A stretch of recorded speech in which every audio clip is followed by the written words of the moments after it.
12-9. Whoop, John has moved in for 12-9 with the king-8 suited. And he's got aces behind him from Ted Forrest. Unbelievable. Now that is unlucky.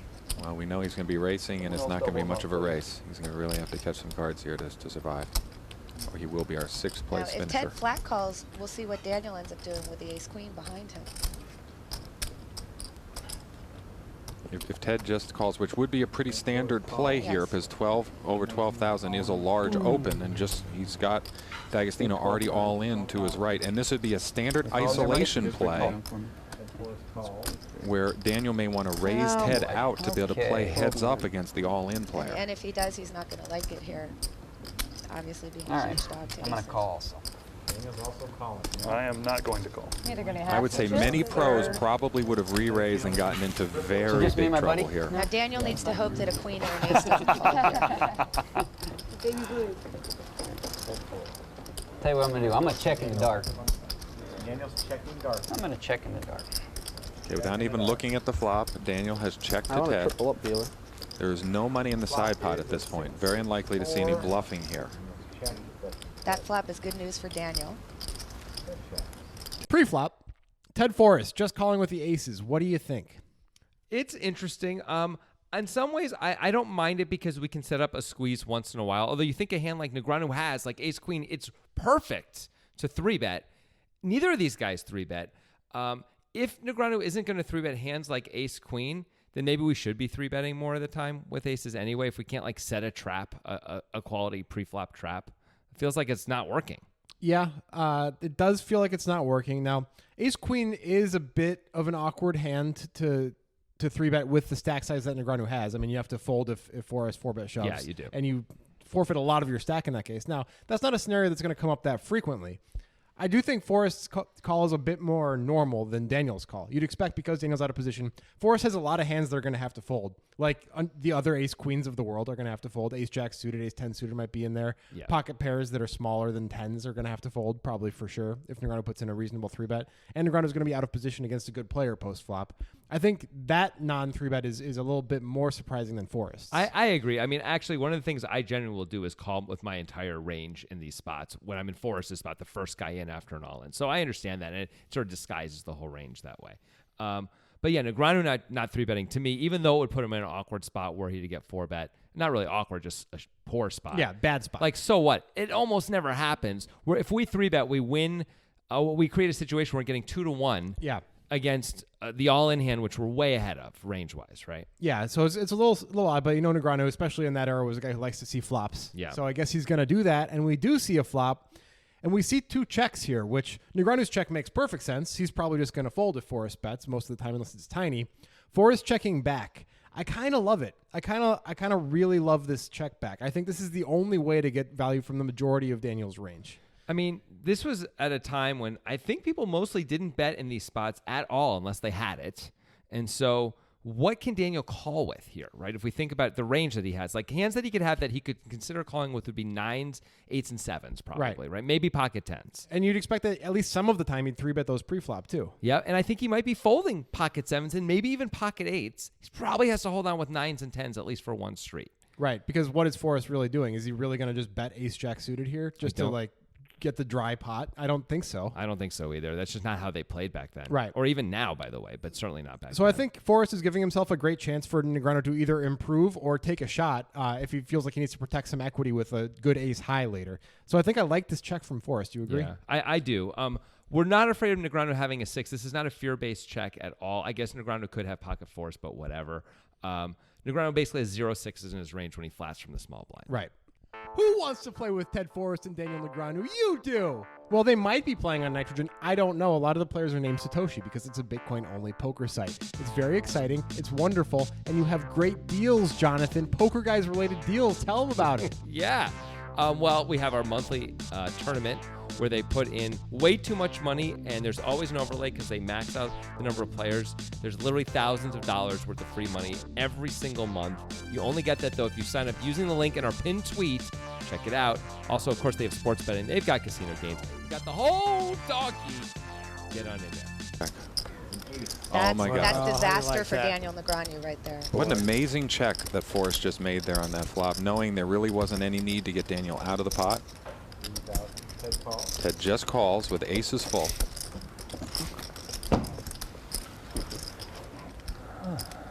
Ted is actually playing this hand brilliantly to get the maximum out of Daniel here. Oh my gosh. 6 on the river. That's brutal.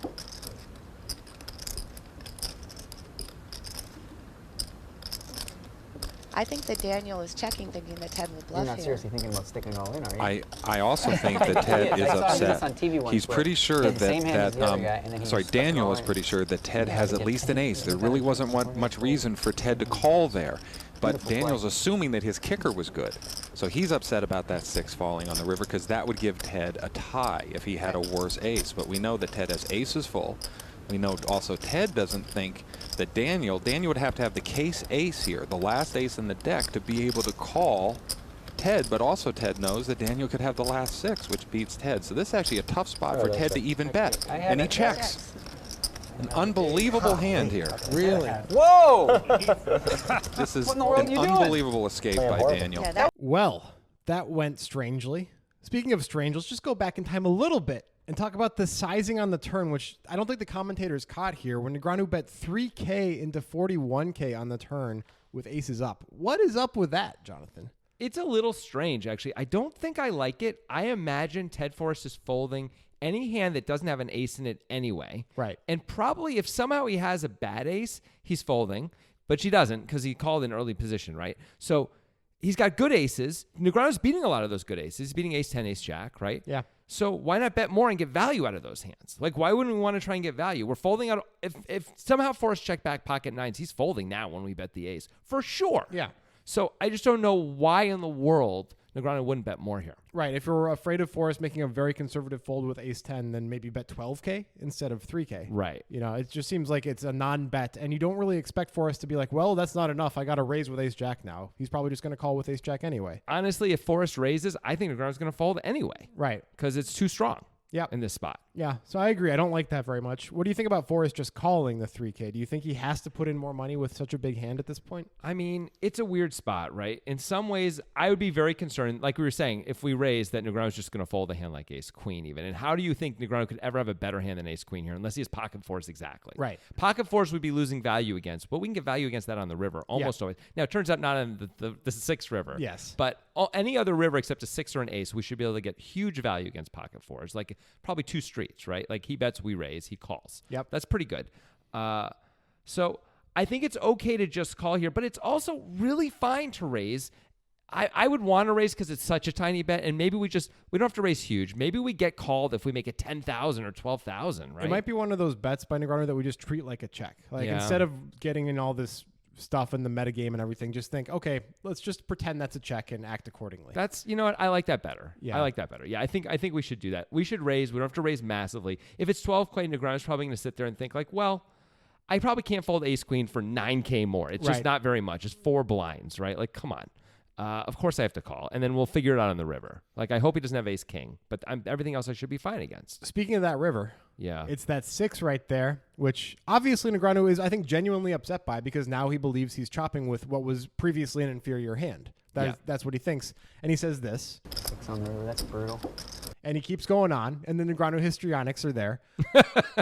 Yes, indeed. What do you think about Negreanu checking? I think he kind of has to. I mean, what's the value in betting at this point? I mean, it's weird. There's not a whole lot of value in checking or betting, Yeah. really, right? Like, if we bet, we're only going to get called by a chop or better, and we assume a chop.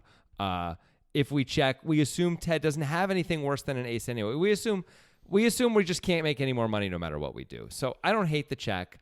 I don't know that one is even better than the other. I'm pretty indifferent. That's not what we should talk about, though. We should talk about the thing that's definitely not good. Yeah. Which is Ted Forrest checking back. What the frickin' heck? Like, okay, I get that Negreanu is doing this whole speech, and maybe that got in Forrest's head, and he thought that Negreanu was double reversing with a 6 or something, and that was the only reason that Negreanu would do a speech like that, and saying like, please don't put more money in. I don't want you to. Oh, well, I guess that means you have quads. But let's think about this hand for a second, Ted. Like, pre-flop, Daniel Negreanu is known for calling with hands with 6s in them, but not in this scenario. Right. Not when there's an all-in player and a call. Negreanu's not calling with 6-7 suited. I don't think he has any 6s in his range. I also, crucially, don't think that Ted Forrest has any 6s in his range, and Negreanu should be aware of that, meaning that Ted should be able to get value from ace-queen. Because how can you fold ace-queen on this board when Ted Forrest doesn't have any quads in his range, and it's very unlikely for him to have aces full, which are the only hands that you're losing to if you have ace queen. You should stick all the money in as Ted Forrest and hope Negreanu has an ace and decides he has to call, which I think he would. I think he has to call, even though you sort of roll your eyes as Negreanu because you're going to put in 100,000 to win effectively 25. Right. And it feels stupid.